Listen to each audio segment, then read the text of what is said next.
Pagi itu terasa tenang. Aku duduk di lobi hotel sambil menikmati kopi, dan seorang tamu duduk semeja denganku. Aku menyapanya dengan senyum ramah, dan perbincangan kecil kami mengalir begitu saja. Namun, satu topik darinya mendadak menyita perhatianku. Pria ini adalah kepala keamanan di sebuah universitas ternama. Dengan nada cemas, ia bercerita bahwa kampusnya sedang dilanda teror hebat. Mulai dari penjaga yang lari ketakutan, mahasiswa yang kuliah malam diganggu penampakan, hingga dosen-dosen yang jatuh sakit secara misterius. Semua kekacauan itu bermula sejak kematian seorang mahasiswi bernama Lita yang ditemukan tewas setelah diduga melompat dari lantai 4.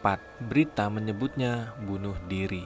Beberapa orang pintar sudah didatangkan untuk membersihkan tempat itu, tapi mereka semua pulang dengan tangan kosong. Bahkan ada yang berakhir kerasukan. Aku tahu ini bukan sekedar gangguan hantu biasa. Ini adalah manifestasi dendam yang sangat murni. Sore harinya aku berangkat menuju universitas tersebut. Seperti biasa, aku memilih cara yang realistis, naik ojek. Setibanya di sana, hawa dingin yang menyesakkan langsung menyambutku. Aku berkeliling pelan, membiarkan indera mistikku memetakan luka yang tertinggal di bangunan-bangunan ini. Malam pun tiba, dan suasana kampus berubah mencekam. Aku duduk di kantin yang mulai sunyi, menggunakan kemampuan menelusuri masa lalu. Aku mulai menarik benang merah sejarah gedung ini. Aku tidak mencari hantu jahat. Aku mencari kebenaran tentang seorang gadis bernama Lita. Aku memejamkan mata di sudut perpustakaan yang gelap. Garis waktu jiwa terbuka di hadapanku.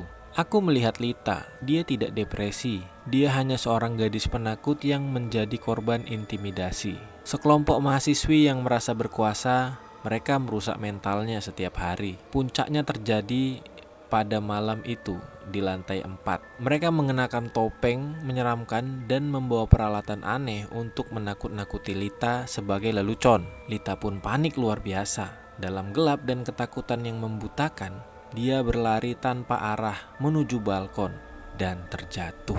Dunia percaya dia bunuh diri karena stres kuliah, tapi arwahnya menolak kebohongan itu. Aku berjalan menuju balkon lantai 4. Suhu seperti turun drastis. Sosok Lita pun muncul di hadapanku. Wujudnya mengerikan, bukan karena dia jahat, tapi karena itulah sisa-sisa ingatan traumatis dari saat-saat terakhirnya. Lita menatapku dengan amarah yang membara, seolah siap menerjang. "Pergi," katanya. "Tidak ada yang bicara jujur. Semuanya bohong," teriaknya. Suaranya menggema hebat hingga menggetarkan kaca jendela di sepanjang lorong. Aku tetap berdiri tegak.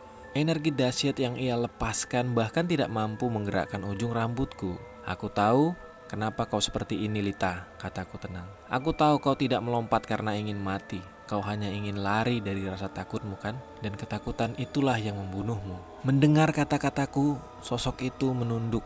Amarah yang menyelimutinya mulai memudar. Untuk pertama kalinya, mungkin dia merasa ada seorang yang menyuarakan kebenaran di hadapannya. Perlahan, aku menunjukkan wujud mistikku untuk menandakan bahwa aku bukan manusia biasa. Di situ aku berkata padanya, "Lita, aku akan membantumu membuat mereka mengaku. Percayalah."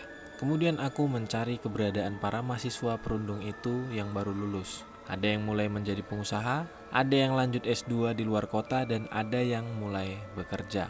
Mereka menjalani hidup seolah tangan mereka bersih dari darah. Dari balkon itu, aku melepaskan proyeksi astral. Aku menghubungkan ingatan Lita langsung ke dalam alam bawah sadar mereka secara serentak. Sejak malam itu, aku membuat mereka setiap kali memejamkan mata, mereka akan merasakan sensasi jatuh dari ketinggian yang sama, berulang-ulang tanpa henti. Dan itu tidak akan berhenti sampai mereka menyerah pada rasa bersalah dan mengakui perbuatannya di depan publik. Aku kembali menatap Lita. Aku mengatakan apa yang aku lakukan kepada para perundung itu. Aku meyakinkannya dan dia mempercayainya. Seketika wujudnya telah kembali menjadi mahasiswi biasa yang terlihat sangat lelah. Mereka akan mengaku, Lita, kebenaran tidak akan terkubur lagi. "Aku menjamin itu untukmu," ujarku. Lita mengangguk pelan. Kemudian tubuhnya mulai bercahaya dan perlahan hancur menjadi butiran energi yang tenang sebelum akhirnya menghilang sepenuhnya. Kampus itu mendadak terasa lega, seolah beban berat yang selama ini menggantung telah diangkat.